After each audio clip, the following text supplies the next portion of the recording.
My hand was shaking so hard I couldn't get the key into the ignition. Through the restaurant window 40 feet away, I could see them still sitting there. My mother's hand resting on my stepfather's arm, both of them laughing under string lights, dessert plates scraped clean. The valet had already brought their car around. Nobody had saved me a seat. Nobody had saved me a text. My phone buzzed one more time. A photo. My mother mid-laugh captioned, "Wish you could have made it, sweetie. Server's bringing the check. You're closer to the door, can you grab it?" So, I sat in my car in the dark parking lot, engine off, and I read that message 4 times. Then I smiled. Not because it was funny, because I finally understood exactly what my mother thought I was worth. My name is Renata Calloway. I'm 34 years old, and 11 years ago I started a commercial cleaning company out of the trunk of a 2009 Honda Civic with $600 and a stack of flyers I printed at a library. By the time of that dinner, Calloway Facilities Group had 47 employees, 3 contracts with regional hospital networks, and $2.1 million in annual revenue. I hadn't taken a real vacation since 2019. I'd missed 2 of my own birthdays because of overnight contract emergencies. Every dollar of it I built with my own hands, my own back, and eventually my own payroll. My mother, Diane, was 61. She'd remarried 4 years earlier to a man named Curtis Bell, a consultant whose actual job, as far as I could ever tell, was golfing and telling people about deals that were about to close. Their 10th wedding anniversary, hers and Curtis's, held at Lumen, the kind of restaurant where the tasting menu costs more than my first month's business insurance, was supposed to start at 7 p.m. I'd blocked my calendar 3 weeks in advance. I'd bought them a $1,400 anniversary gift, a custom watch engraved with their wedding date. I was told to arrive at 7 o'clock. I arrived at 7 o'clock. The dinner had started at 5:30. I found this out standing at the hostess stand of Lumen, in a black dress I'd bought specifically for that night, holding a wrapped box with a bow that had taken me 4 YouTube tutorials to tie correctly. "Calloway, party of 8?" I asked. The hostess checked her tablet, her expression flickering with something between confusion and pity. "That party was seated at 5:30, ma'am. They're actually just finishing up now. I can walk you back." 5:30. Not 7. 5:30. I walked through that restaurant like I was underwater, past low gold lighting and clinking glasses until I saw them. My mother in a champagne-colored dress I'd never seen, Curtis in a navy blazer, my stepsister Bree with a mimosa in each hand like she was collecting them, my Aunt Pam already halfway through a tiramisu. 8 place settings. 8 chairs. Every single one full, with someone who wasn't me. My mother looked up and gave me a little wave like I walked in exactly on schedule. "Oh good, you made it for the end. Sit. Actually, you know what, don't sit, the check's coming," and Curtis left his wallet at the house again. "Isn't that just like him?" She laughed. Curtis laughed. Bree didn't even look up from her phone. Nobody apologized for the time. Nobody explained anything. They just handed me a check for $1,140 and kept talking about the cruise they were planning for spring. I paid it in cash because I didn't trust my hand not to shake on the card signature. Then I drove home and sat in that parking lot and made a decision I would spend the next 6 weeks executing with the same discipline I used to build a 7-figure company from nothing. 2 days later I was added, accidentally I assume, to a family group chat called Anniversary Squad that I hadn't known existed. I muted my notifications and read 6 weeks of history. The dinner had never been planned for 7 o'clock. It had been planned for 5:30 from the start. There was a message from my mother 3 weeks prior. "Let's just tell Ren 7. She'll show up whenever anyway, and this way she's not sitting there the whole time making things awkward with her questions about money." Bree had replied with a laughing emoji. "Also, can we let her get the check? She's the one who's doing so well, lol. My mother, perfect. She'll probably insist anyway. She always does. Guilt is a powerful thing." I read that message 9 times. I didn't cry. I opened a notes app instead and started a file called Ledger. A week later, cleaning out a box of old mail my mother had asked me to hold on to at my office, I found a folder of documents that weren't mine. Curtis Bell's business cards, but not for the logistics consulting firm he always mentioned. These read Bell Capital Ventures, Private Equity and Family Office Solutions. Attached was a printed pitch deck with my company's revenue figures on slide 4, under a header that read, Illustrative Client Portfolio, Confidential. My revenue figures. My company. In a pitch deck for a private equity firm I'd never heard of, that Curtis had apparently started, that used my business as a credibility prop to raise money from other people's parents. I called Curtis, kept my voice light. Hey, found some papers of yours at my office. Saw my company's numbers in there. What's Bell Capital? Curtis didn't even pause. Oh, that's just a passion project, Ren, nothing formal. I use anonymized industry comps and investor decks. Totally standard practice, everyone does it. Yours wasn't attributed by name, so there's no compliance issue at all. He laughed. You should be flattered, honestly. You're my proof of concept. I said, oh, totally, that makes sense. And hung up. Did not make sense. Slide 4 had my company's name in 14-point calibri bold. 3 weeks in, I stopped by my mother's house to drop off medication she'd asked me to pick up, because apparently I was still useful for pharmacy runs, just not dinner reservations. The side door was unlocked. I heard voices before I turned the corner into the kitchen. Bree on speakerphone with someone. No, she has no idea. She thinks it's some tiny side hustle.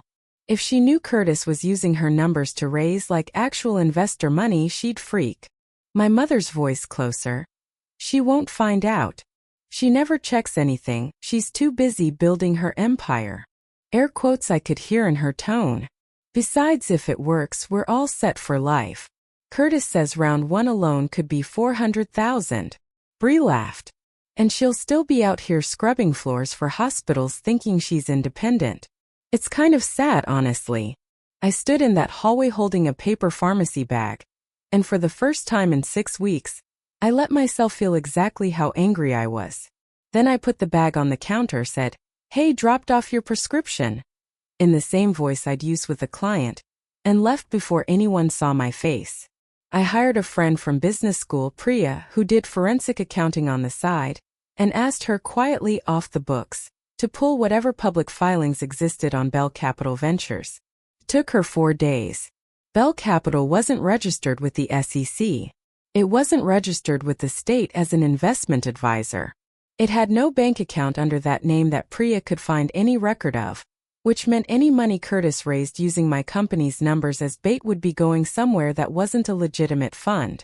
It also meant one more thing. Curtis wasn't running a sloppy side hustle. He was running a fraud pitch using stolen financial data from my business, targeting people in his own social circle, including Priya found in a downloaded contact export she traced to a leaked spreadsheet, my Aunt Pam, my mother's 2 closest friends, and a 74-year-old retired schoolteacher named Doris who lived 2 doors down from my mother. That was the moment this stopped being about a $1,140 dinner check. I made a decision that Sunday night, sitting alone at my kitchen table with the ledger file open and Priya's documents printed and organized in a manila folder I labeled, simply, HOA newsletter. Because if anyone ever saw it lying around, I wanted them to keep scrolling. If I came at them straight on with facts, they'd lawyer up, delete files, close the deck. I'd watched my mother's family my whole life. They never folded to confrontation. They folded to comfort, to being underestimated. So I decided to become exactly what they already believed I was. Naive, guilt-driven, easy to manage. I started calling my mother more. Softer voice. I let a little tremor into it. Not fake tears, just uncertainty. The tone of someone asking permission to exist. I've just been feeling really overwhelmed with the business lately, Mom. I don't know if I'm cut out for this anymore. I stopped correcting Bree when she talked over me. I started wearing my hair down instead of in the sharp bun I wore to client meetings, started showing up to family things in soft cardigans instead of blazers, let my shoulders curve in a little when I sat at the table. I laughed a beat too late at Curtis's jokes, the way someone does when they don't quite follow the joke but want to belong. Internally, I was running numbers like a closing deal. If they think I'm fragile, they'll talk in front of me. If they think I'm broke and scared, they'll try to fold me into the investment opportunity, instead of hiding it from me. 3 weeks into the performance, it worked exactly as I'd planned. Curtis called me himself. "Ren, listen. I know things have been tight for you emotionally. What if I told you there's a way to actually build real wealth, not just payroll and overhead? Family rate.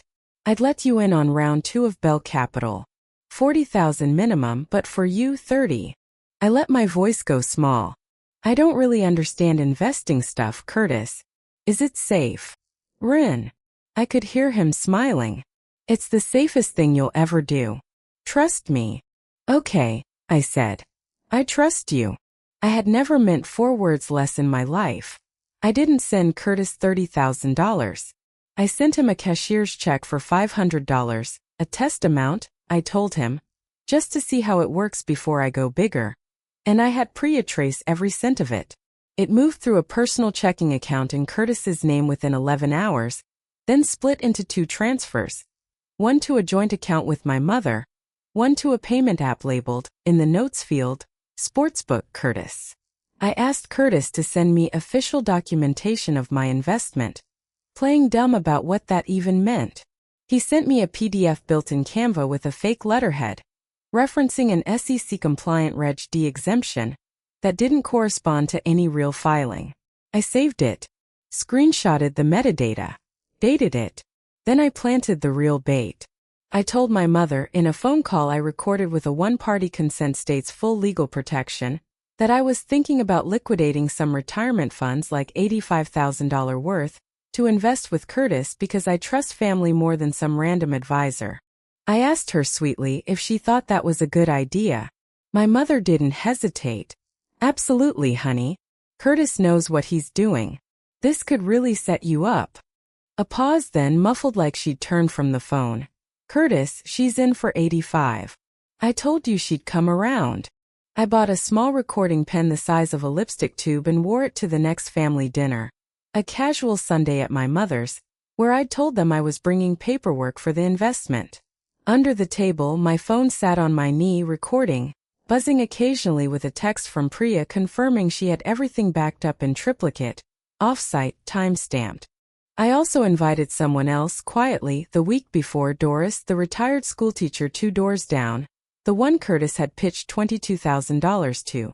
I'd knocked on her door under the excuse of returning a casserole dish, and instead sat with her for 2 hours, showed her the SEC's actual registry, and asked her gently if she'd be willing to come to Sunday dinner as my +1, and simply describe out loud what Curtis had told her about his fund.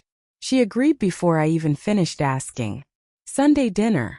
8 people around my mother's dining table, the same 8-chair configuration as the anniversary dinner, which felt almost too perfect. Curtis at the head of the table, refilling his wine like a man already spending money he didn't have. My mother beside him, Bree scrolling her phone, and Doris sweet and quiet sitting to my left, exactly where I'd asked her to sit. Curtis raised his glass early, before the appetizers were even cleared. "To smart decisions," he said, looking at me. "Some people in this family finally figured out where the real opportunity is." Bree laughed. "Yeah, took you long enough, Ren. We were starting to think you'd rather just keep scrubbing floors for hospitals forever." My mother smiled into her wine. "She's finally learning." That was the cue. I set my fork down, the same slow, deliberate motion I use when I'm about to fire an underperforming vendor. I didn't raise my voice. I never do. "Doris," I said, turning to her, "would you mind sharing what Curtis told you about Bell Capital? The numbers he quoted you." Doris folded her hands. "He told me it was guaranteed. 12% returns quarterly. He said it was backed by hospital contracts, showed me a slide with Renata's company name right on it. I gave him $22,000 in March. I haven't seen a statement since." The table went silent. Curtis's wine glass stopped halfway to his mouth. "That's not, Doris, that's a private matter we discussed," Curtis started. "We're going to keep it private," I said calmly, "right up until the moment I need it not to be." I placed the manila folder on the table, the one still labeled HOA newsletter, and slid out 3 documents one at a time, the way you'd lay down winning cards. "First," I said, Bell Capital Ventures is not registered with the SEC, FINRA, or this state's Department of Financial Regulation.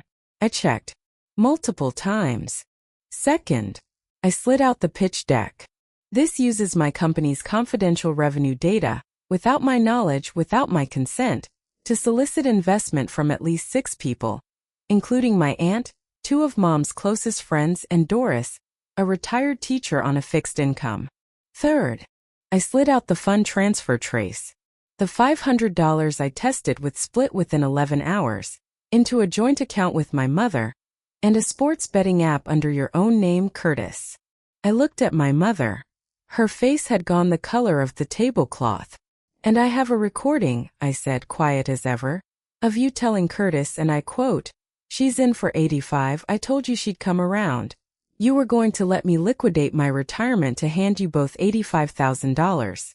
The same week you had me pay a $1,140 dinner bill for a party I wasn't invited to on time." Nobody spoke. Bree's phone had gone dark in her hand, forgotten. I reached into my bag and pulled out the last item. The custom watch I bought them for their anniversary. The one I'd had engraved with their wedding date. The one they'd never even opened that night. I set it on the table between us. "I bought you this," I said, "the same day you were planning which lie to tell me about the time." I picked it up and in one clean motion, I snapped the leather band in half against the table edge. The small crack of it was the loudest sound in the room. I don't buy gifts for people who see me as a wallet with a heartbeat. My phone buzzed. Right on cue, because I'd called ahead, quietly, 2 days prior, once Priya's documentation was airtight. A detective from the County Financial Crimes Unit, a contact from one of my hospital compliance clients, stepped through the front door my mother had left unlocked for the caterer. He held up a batch. "Curtis Bell? We need to ask you some questions about Bell Capital Ventures." Curtis stood up so fast his chair hit the wall. My mother didn't move at all. She just looked at me, and for the first time in 6 weeks I watched her actually see me. Within 4 months, the consequences landed the way consequences do when you've done the paperwork first. Curtis Bell was charged with securities fraud and wire fraud across 3 counts, tied to over $180,000 raised from 11 investors under the fake Bell Capital Ventures banner. He pled guilty to reduce his sentence and was ordered to pay full restitution, though a forensic review found most of the money was already gone, spent on sports betting, a leased Range Rover, and a consulting retainer that was functionally his own salary. My mother was not criminally charged. Investigators found no evidence she'd directed the fraud, only that she'd known and stayed silent while steering money toward it. But civilly, she was named in Doris's lawsuit and 2 others, ultimately settling for a combined $61,000 she had to pull from her and Curtis's joint retirement accounts. Their marriage did not survive the discovery process. She filed for divorce 4 months later, alone in a townhouse, no anniversary dinners on the calendar. Bree lost her position at the marketing firm where she worked, not because of the fraud directly, but because her employer discovered, during an unrelated audit, that she'd used company software to build promotional graphics for Bell Capital on work time. She was let go for cause. I made sure Doris got made whole first. I didn't wait for the settlement. I personally covered her $22,000 loss out of pocket within 2 weeks of the dinner. No interview, no press release, just a check and a card that said, "You never should have had to ask twice for the truth." When 2 of my mother's other friends came forward, embarrassed, asking quietly if I could help them understand their own losses, I connected them with Priya for free, and paid the filing fees for their restitution claims myself. My Aunt Pam, who'd lost $15,000, got the same. None of them were the ones who mocked me in that kitchen. They didn't deserve to pay for what my mother and Curtis built. It was raining the night my mother showed up at my door, 5 weeks after the divorce filing. No umbrella. Her coat soaked through. Mascara tracked halfway down her face. A single duffel bag at her feet like she'd packed it in a hurry and regretted every choice on the way over. "Run," she said, voice cracking. "I have nowhere else to go. Please. I'm your mother." I stood in the doorway, warm light behind me, and I let the silence sit there for a moment before I answered. Not out of cruelty, but because for the first time in my life, I wasn't going to fill the silence to make her comfortable. You knew about the dinner before it happened, I said quietly. You knew about the folder. You told Curtis I'd come around on $85,000. I'm not the one who left you standing in the rain, Mom. You did that a long time before tonight. I made mistakes, she whispered. You made choices, I said. There's a difference, and I think you know it. I reached out, not to hug her, but to hand her a folded piece of paper, the contact information for a women's transitional housing program 2 towns over, and a check for $2,000 made out in her name. This is the last thing I'll ever give you that isn't required of me. I hope you use it to build something honest. Then I stepped back and I closed the door. Behind me, in the warm kitchen light, my husband Marcus was leaning against the counter, 2 mugs of tea already made, one waiting at my usual spot at the table. He didn't ask what happened. He just slid the mug toward the empty chair and said, "You did the right thing. Sit down." I sat. Outside, the rain kept falling on a woman I used to call Mom. Inside, for the first time in a very long time, the house was quiet in a way that didn't hurt. Family isn't the people who share your blood. It's the people who show up on time and mean it when they say your name. If someone teaches you again and again exactly how little you're worth to them, believe them the first time. You don't owe anyone a seat at your table just because they gave you one at theirs, even late, even conditionally, even with a bill attached. Have you ever had to walk away from someone who only valued you for what you could give them? Tell me in the comments. I read every single one. If this story hit home, hit like, subscribe for more, and I'll see you in the next one.